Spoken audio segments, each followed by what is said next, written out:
and the mist crawled across the ground like some living thing, curling around the trunks of oaks and maples. Along the rutted dirt paths, villagers moved with hurried steps, avoiding the long shadows cast by leaning crosses and stone markers. These were not ordinary roads, not to those who knew their history and the weight they carried. They were the corpse roads, the silent arteries of death, pathways by which the departed were transported from the homes of the living to the consecrated ground of the churchyard.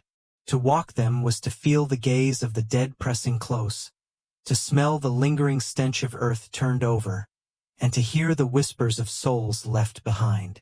In the village of Ealdwick, a small collection of timber and stone cottages huddled around the church like a flock of birds in winter.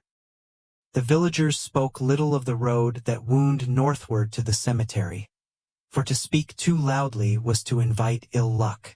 It was said that those who traversed it at dusk, or in the dark of the moon, could hear the steps of the dead walking beside them, can hear their murmurs, the rustle of straw and cloth that had long since decayed.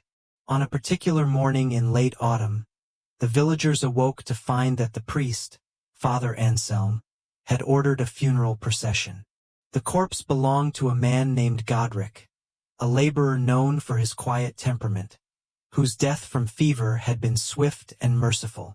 Yet the journey from his cottage to the churchyard would take him along the road that wound like a serpent through hills and forests, over muddy gullies and along the banks of a slow, black stream.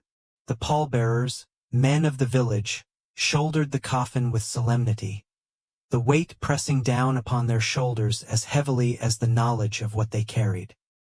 Children ran behind, keeping their distance, their eyes wide, whispering prayers taught to them by mothers and grandmothers.